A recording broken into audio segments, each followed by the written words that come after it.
open the Bible and to try and share from God's Word. So if you would just take a moment, silent prayer, ask that God would give me the words to speak and that He would give you an open heart to listen.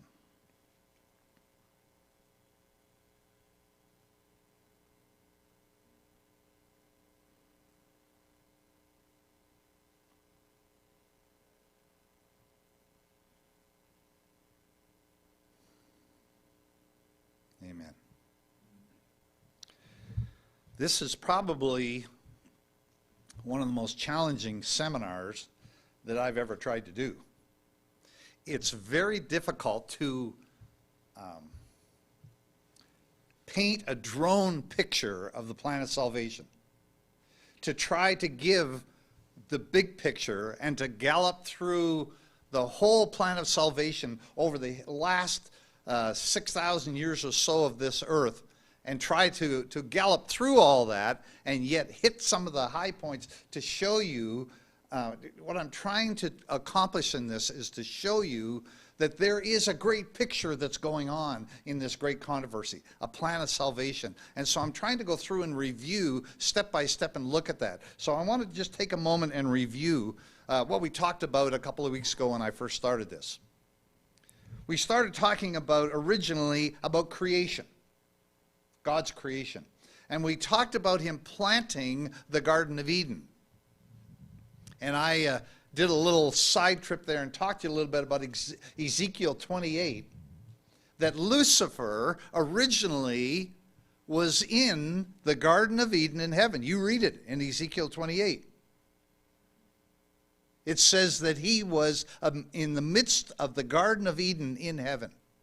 So when God created the Garden of Eden on earth, was it a duplicate?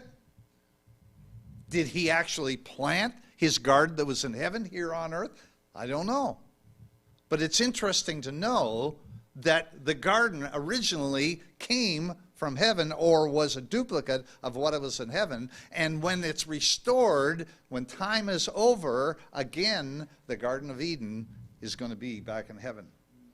And so what in this grand view of the plan of salvation with that first garden, basically what I tried to put forth is that we were stewards of creation, but more than that, we were stewards of the character of God.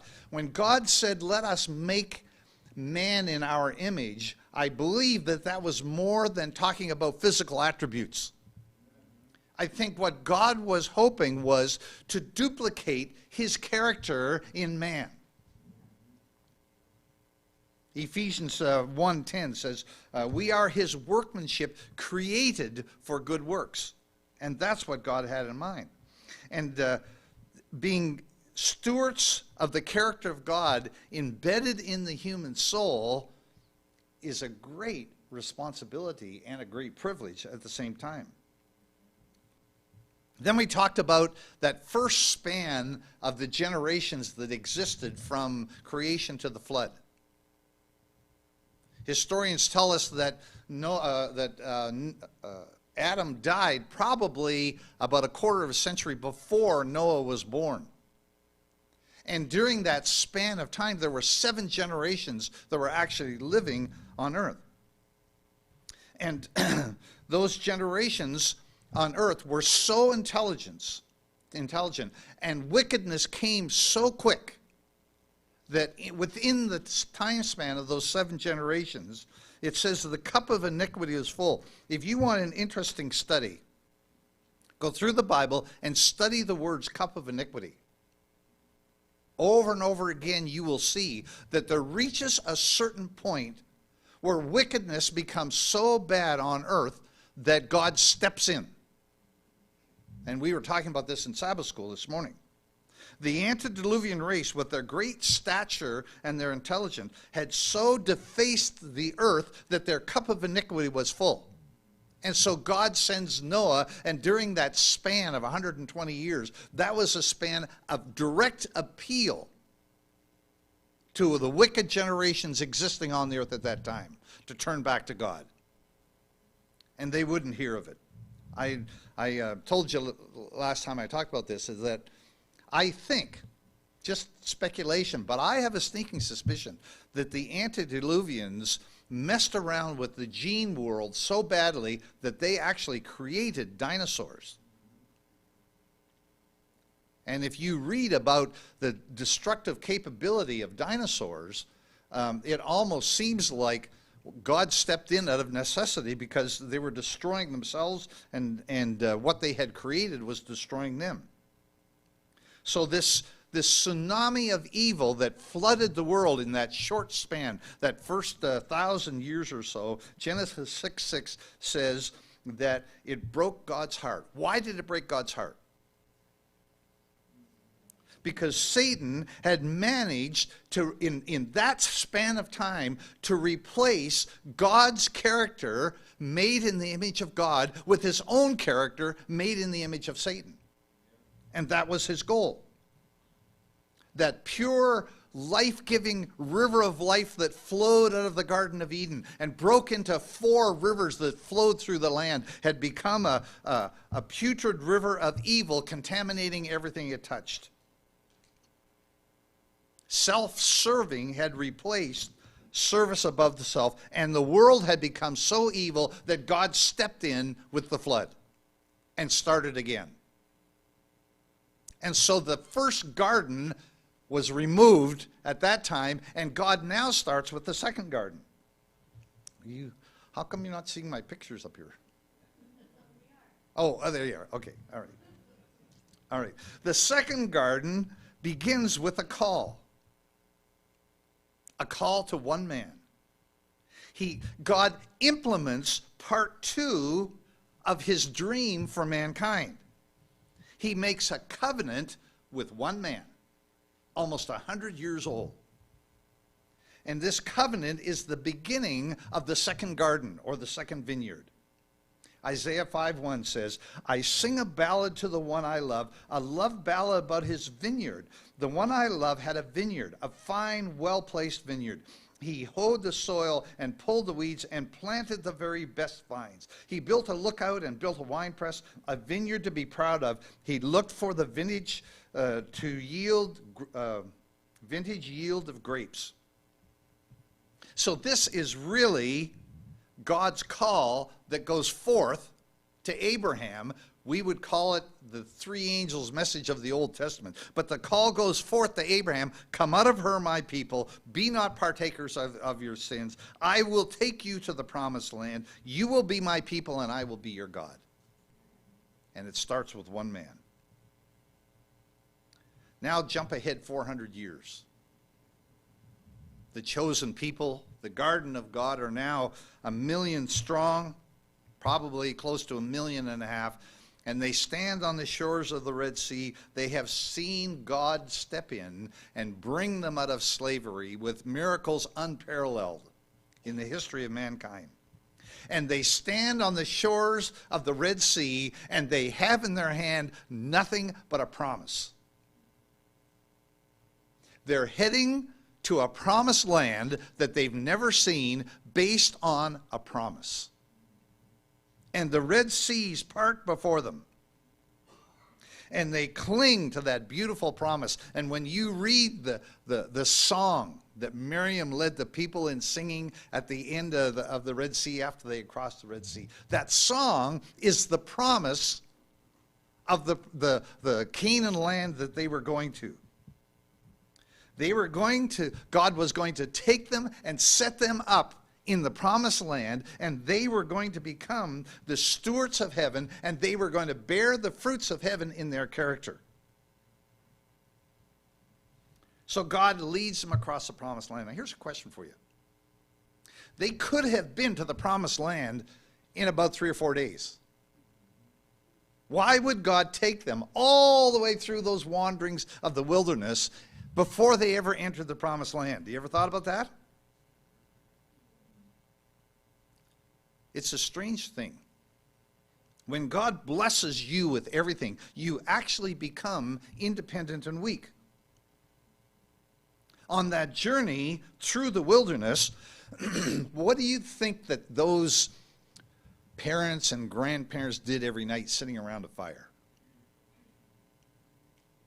They talked and they dreamed about the promised land that God was going to give them. They longed for when this journey was going to end. And they looked around at desolation in that wilderness. And it increased their desire to be home to the promised land. That was the dream. There was a reason why they sent the spies, and the spies came back. If the spies had to come back with the kind of message that God had showed them, then they would have increased the desire to be in the promised land. And Jesus says there, God says, Jesus actually says, he found me in a desert land, in a wasteland, a howling wilderness. He encircled him, he instructed him, he kept him as the apple of his eye. That's from the song of Moses. It says in that song, as an eagle stirs up its nest and hovers over its young, spreading out its wings and taking them up and carrying them on its wings, so the Lord led them. So the Lord brings them to the promised land. What's the song we're going to sing when we get to the promised land? Revelation says it's the song of Moses and Song of Moses and the Lamb. That's right. So it was God's purpose to restore the original concept of the Garden of Eden on earth. It was purpose to set them, this people, above all the nations of the earth and make them the greatest nation on earth. So God plants his second garden, the vineyard of the Lord. The first thing he does is empties the land of all evil to start again. He wants to start with no taint of sin. And from this promised land, the crossroads of the whole known world, God plants a second vineyard with the idea that all of the world will be drawn to the king's garden. They will come to see the beauty, the wisdom, the intellect, the artistry, the stewardship of the earth, the care for the soil, the care for the poor.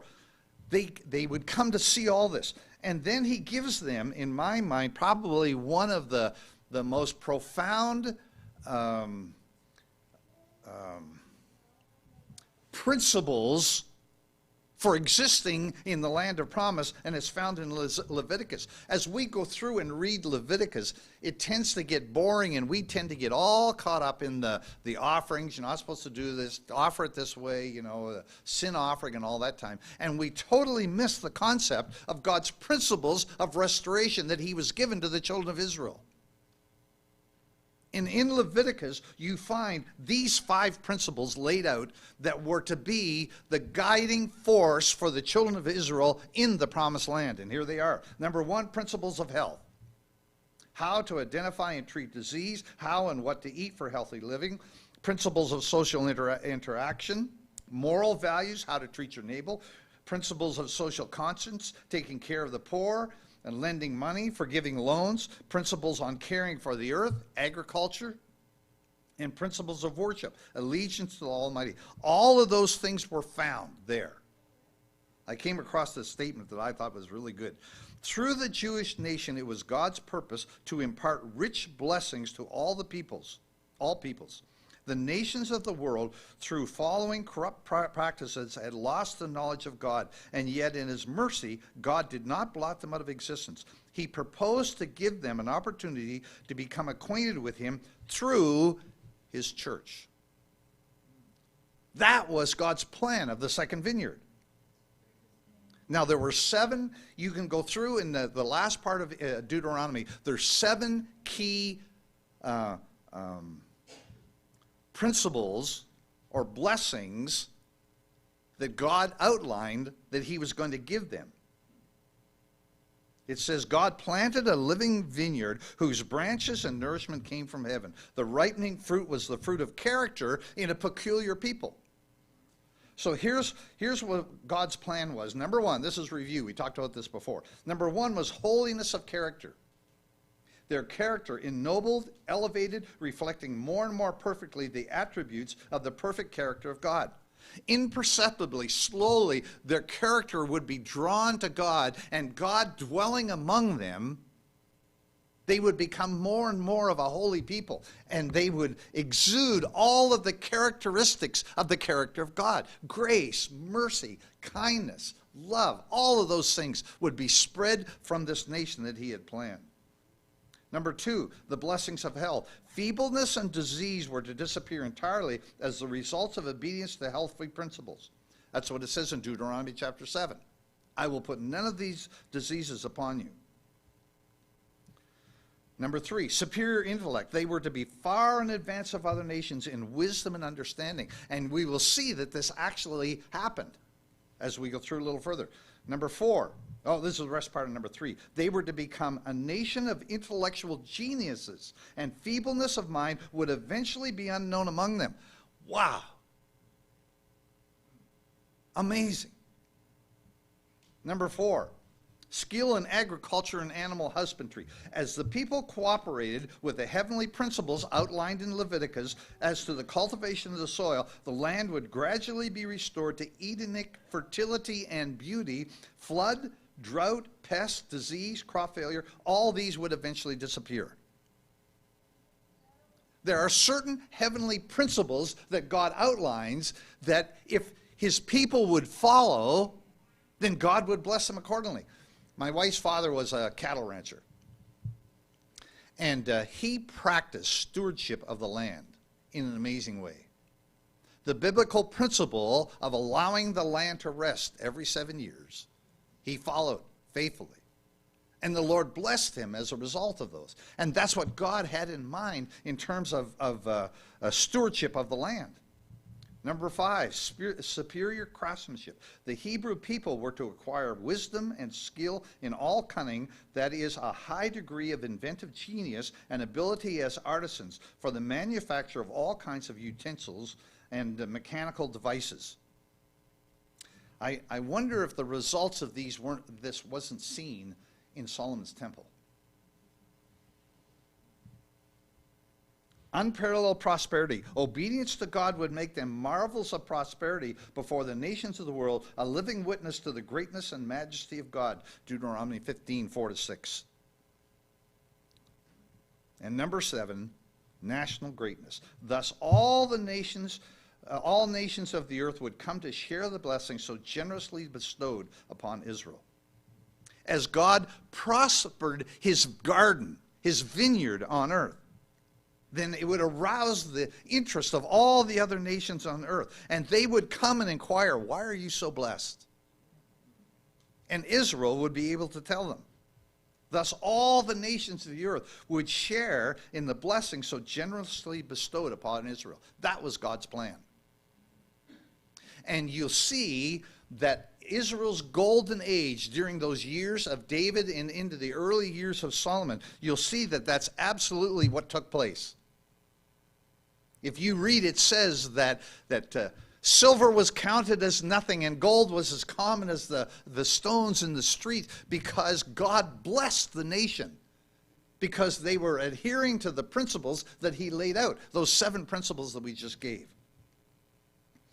I love the first part of Kings and Chronicles, where Solomon dedicates the temple. There is nothing more beautiful than those texts in there. Solomon offers all these sacrifices, and then he turns and he kneels before God. And in 1 Kings chapter 8, he offers a prayer that is absolutely sublime.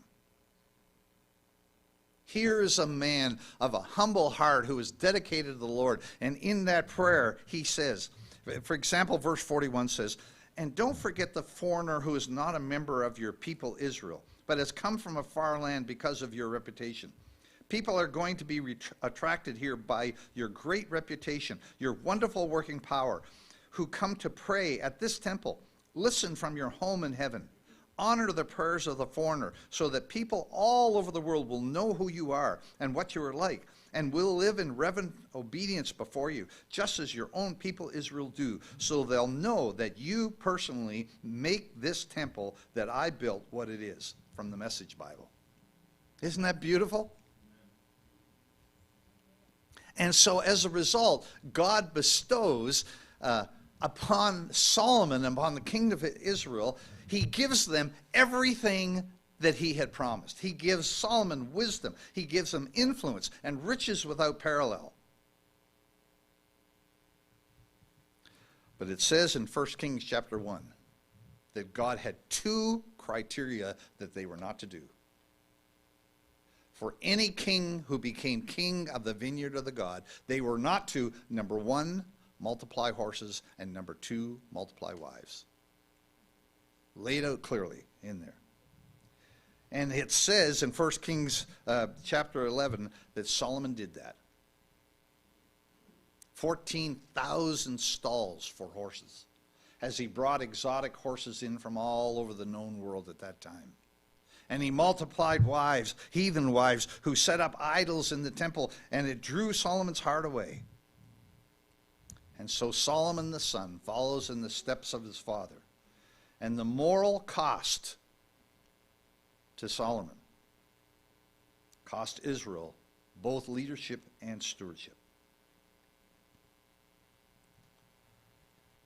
You know, Solomon wrote Proverbs in his early years of life and Songs of Solomon. But in his later years of life, as he had come back from drinking from the broken cisterns of the world, when he came back, he wrote Ecclesiastes. And Ecclesiastes gives you a sad heart, because it's the lament of a broken man. From that point on, the vineyard begins to decline. And the rest of the story, all through 1 Kings and 1st and 2nd Kings, 1st and 2nd Chronicles, down to the end, is the story of this vineyard. It's one story after another of the wandering children of Israel, and it's one of the most difficult stories to read, the saddest stories, as you see after step after step. And 2nd Chronicles chapter 36. I want you to turn there with me. 2nd Chronicles chapter 36. Last chapter in the book of Chronicles.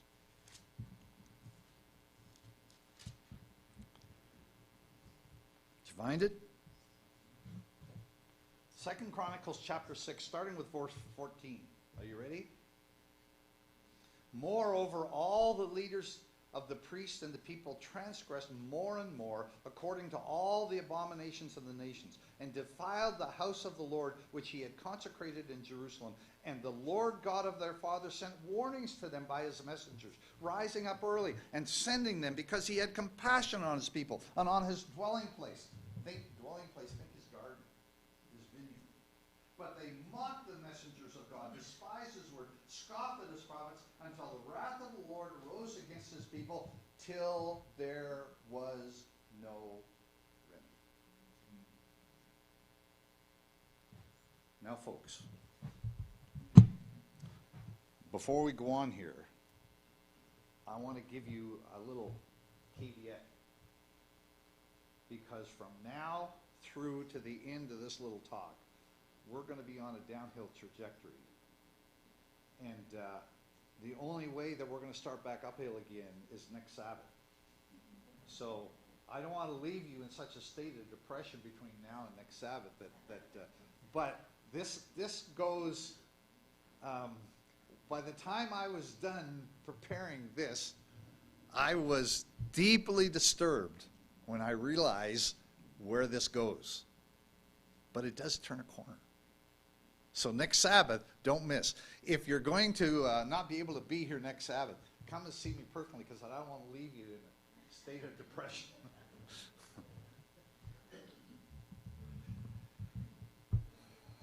Picture with me now.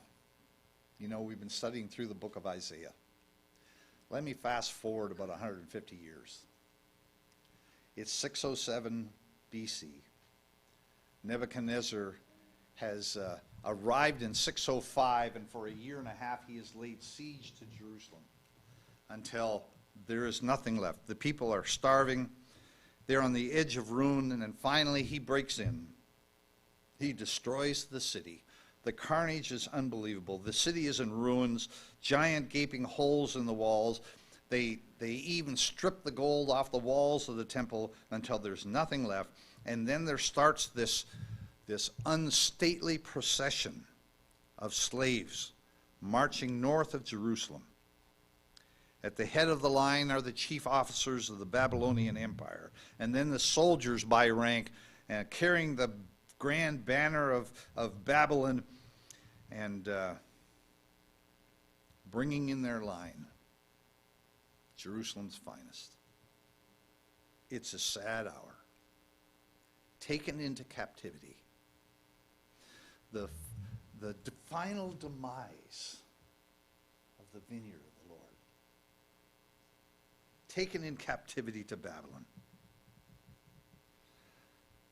Now, I want to explain something to you here, because we're kind of looking at the big picture, right?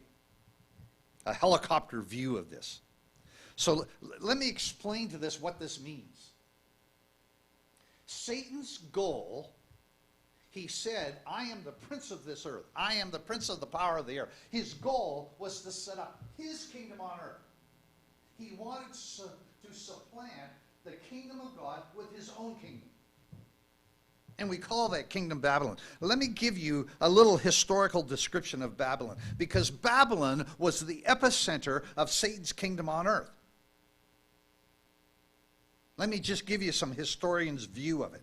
Babylon was built in a perfect square, 10 miles on each side. It had double walls. The outer walls were polished, painted brick that glittered in the sunshine. You could ride 10 chariots wide on the walls. The walls were 80 feet tall, and there were 250 towers and 100 gates, and each gate was made out of polished brass. Is this beginning to sound like something to you? Surrounding the whole city of Babylon was this huge lake that we would call a moat.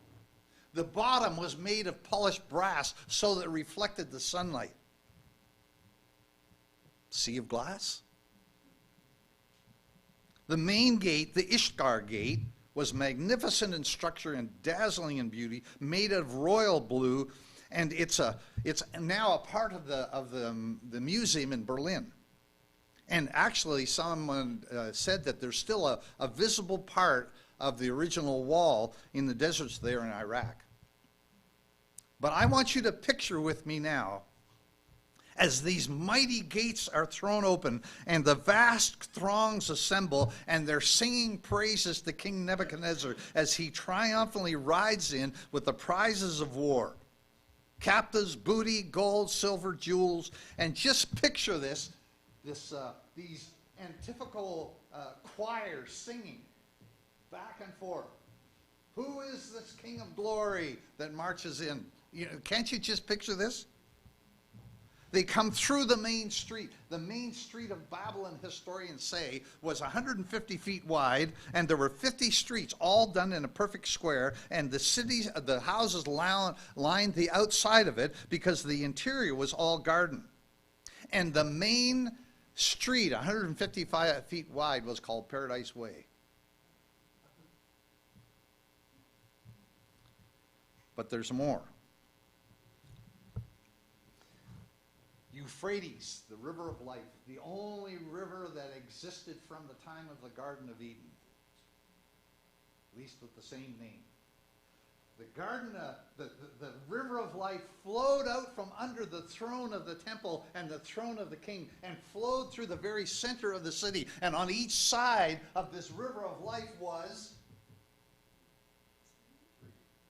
the Hanging Gardens of Babylon. It's still considered one of the wonders of the world. What does this sound like to you? The devil has set up his kingdom on earth. And this was his kingdom. It goes clear back and starts from the Tower of Babel, when he was going to build something so big that God could not destroy it anymore.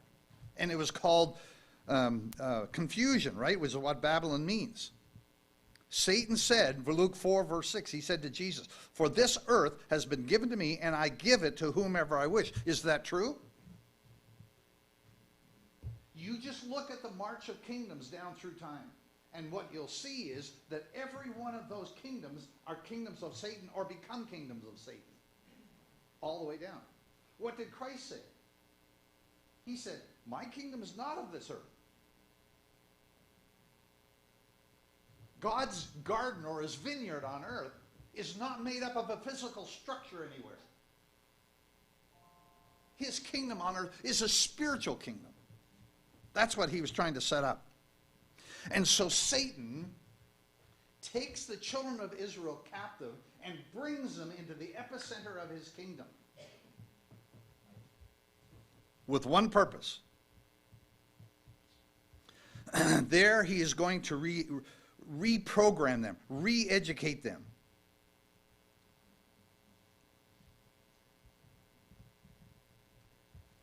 When you read through all of the prophets, Isaiah, Jeremiah, Lamentations, Ezekiel, all those prophets were pleading with the children of Israel for one thing.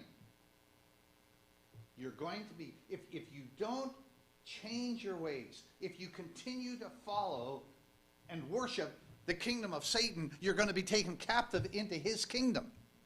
And that's exactly what happened. And when he got them captive, that's why Daniel is such a pivotal book. I'm going to talk to you next week about chiastic structure. But Daniel is the perfect chiastic structure. The first 6 chapters of Daniel are historical. The last 6 are prophetic. The Bible is set up on chiastic. I'm going to talk about it to you next week. But here's the point I'm trying to make. Once the children of Israel are captive within Satan, then God steps in. And he steps in by using 4 people. Daniel, Shadrach, Meshach, and Abednego. And he creates situations in there that bring not just the children of Israel to open their minds to who God is, but all of Babylon. And as you go through those first 6 chapters, you see what God does in the epicenter of the kingdom of Satan. Oh, it's amazing. However, let's read the last part of Isaiah chapter 5. It says, he built a lookout, built a winepress, a vineyard to be proud of. He looked for a vintage yield of grapes, but all his pains he got junk grapes. Now listen to what I'm telling you, you who live in Jerusalem and Judah. What do you think is going on between me and my vineyard? Can you think of anything I could have done to my vineyard that I didn't do? When I expected good grapes, why did I get bitter grapes? And then it goes on and it says this. And now I will tell you what I'll do to my vineyard. I will take away the hedge thereof, and it shall be eaten up. I will break down the wall thereof, and it shall be trodden down. I will lay it waste. It shall not be pruned nor hoed, but there will come up briars and thorns. I will also command the clouds that they rain no rain upon it. For the vineyard of Jehovah of hosts is the house of Israel, and the men of Judah his pleasant plants. And he looked for justice, but behold oppression, for righteousness, but behold a cry. What was God looking for? What he was looking for from his people was not prosperity. It was not greatness. What he was looking for was the fruit of the character of God. That's what he wanted. It says he looked for justice, but behold oppression, for righteousness, behold a cry. And Micah 6:8 says, do justly, love mercifully, and walk humbly. Now I want to go through and give you, and here where we're heading downhill a little further, folks. But I think that these lessons are pivotal to us to understand the history of what happened. Because, folks, we are in spiritual battle. And I'm going to talk about that next week. But it's pivotal for us to understand what happened there. So I want to look at the 7 failures of the stewardship of God. Number 1, their unwillingness to submit to the restrictions and the requirements of the principles of heaven. The children of Israel chose to follow the heathen. They chose. When they did not expel or destroy all the people out of the land that they went into, those people that remained in the land led them into into sin and idolatry. Now you stop and think about that for today. There's some lessons here for us. Satan's goal is to undermine every principle of character development that God has given. His goal is to undermine every principle of living. You know, you look at the principles in Leviticus. In there it talks about care for the poor, for the downtrodden. It even mentions immigrants. Now, when you want to look at the decline of a nation, here's some telltale signs that you can actually find from back with the second vineyard. Telltale signs are, number one, just watch the plight of the poor among you.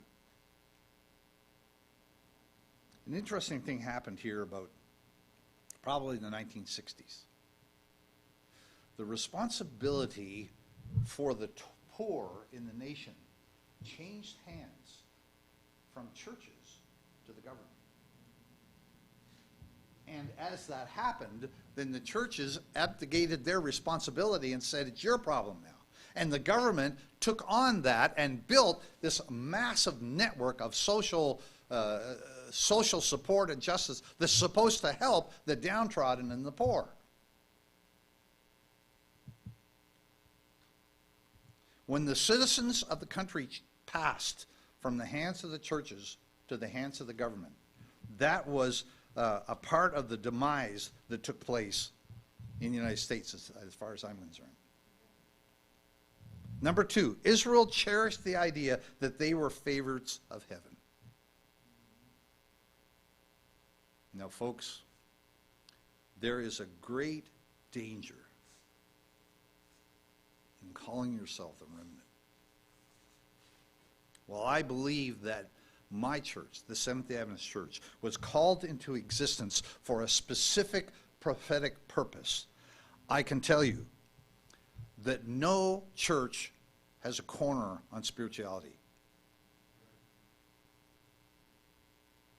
The body of Christ on earth, when it comes to spirituality, transcends all denominational barriers.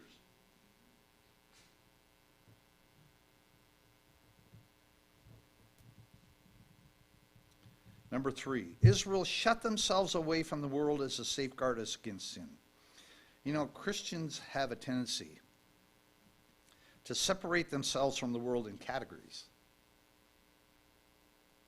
We tend to separate ourselves theologically, but not necessarily in living. We tend to separate ourselves spiritually, but not necessarily in character.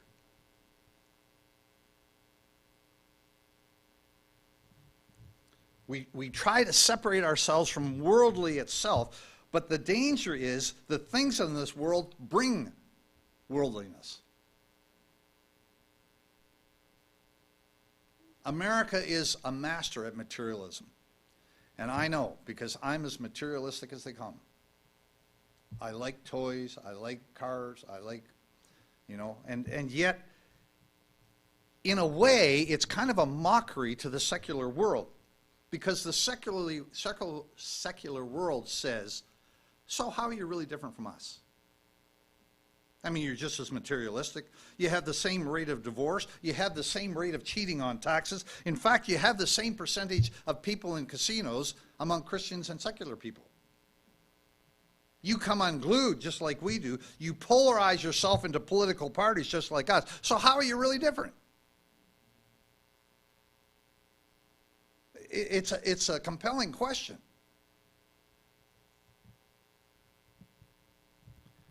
The second vineyard was called for a purpose. God committed the prophecies to the Jewish leaders, and they were without excuse if they did not know and declare to the people that the Messiah's coming was at hand. That was part of the purpose of the Jewish nation in existing. But there were two more pivotal things. Number one is that they were to live a life of love and mercy and compassion and kindness, and they were to share with the world a picture of the character of the God that they served through a life well lived. And number two, they were to tell the world about what their Messiah had done for them. Is that not true? Does that not carry through today? Number four, human traditions became honored in the place of the revealed will of God. Traditions, rituals. Every church has them. And those slide into formalism. There was a boastful observance of the forms of religion, while the spirit of true humility, penitence, and faith, which alone could render acceptable service to the God, were lacking. Instead of the graces of the Spirit, there was manifest pride, formalism, vainglory, selfishness, and oppression. Number five, they eagerly sought the power of God, but not its principles. Number six, they refused the spiritual grace and the gifts that would have transformed their lives. I've got to close. Number seven, they forfeited their plan in the divine, their role in the divine plan because of their failure to bear the fruit in their lives. And it says, till there was no remedy. Now, I just want to go over this quickly. In Isaiah, there are 6 woes, actually 7. Here they are: covetousness and greed, intemperance, a proud heart persisting in sin, calling evil good, vaunted perception of their own wisdom, and wine-bibbers. And the 7th woe was Isaiah, who was writing this, and involuntarily it comes out of his mouth: woe is me, for I am undone, for I am an evil man living among an evil people.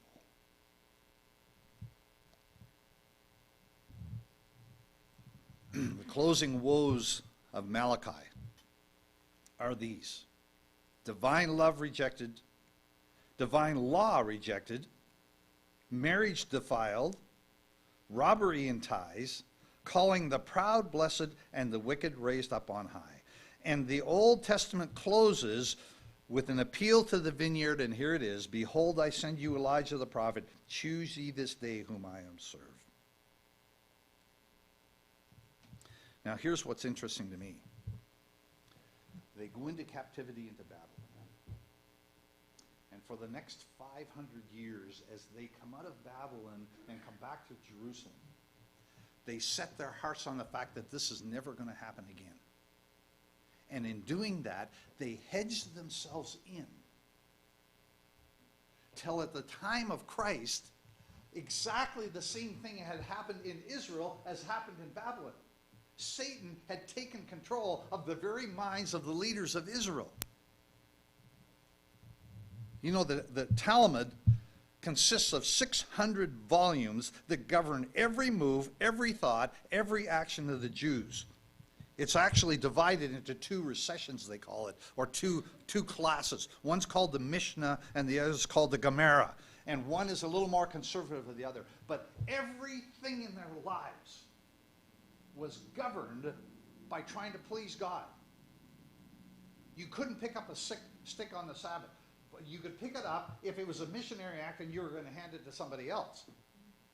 But if you handed it through the door to somebody else, it was a sin unless you handed it up. If you handed it as down, it was a sin. But if you handed it up, it was okay because you were putting yourself lower than the other person. If they received it, if they happened to put their hand through the door, that was a sin. They could only receive it at the threshold. Now, you take 600 volumes guiding your lives. Satan had taken captive and brought Israel to the place of behaviorism. It was the lowest point in Earth's history when Jesus arrived on earth, because Satan had taken captive the chosen people of God.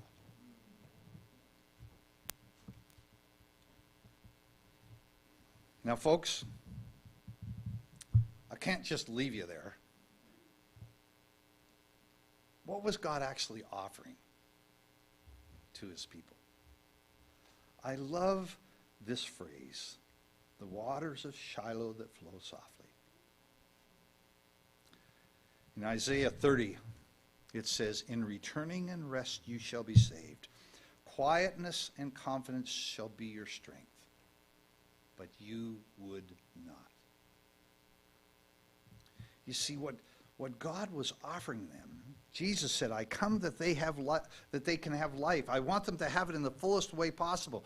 You see, what God was offering them was free grace. He said, you don't have to do anything. In quietness and confidence shall be your strength. In returning and rest you shall be saved. He was saying, all you've got to do is rest in my life and allow me to take your life and transform it. And the world will see. But not up till the New Testament, we don't see that. But there's another garden. So folks, take courage. Next week, we're going to look at the third week.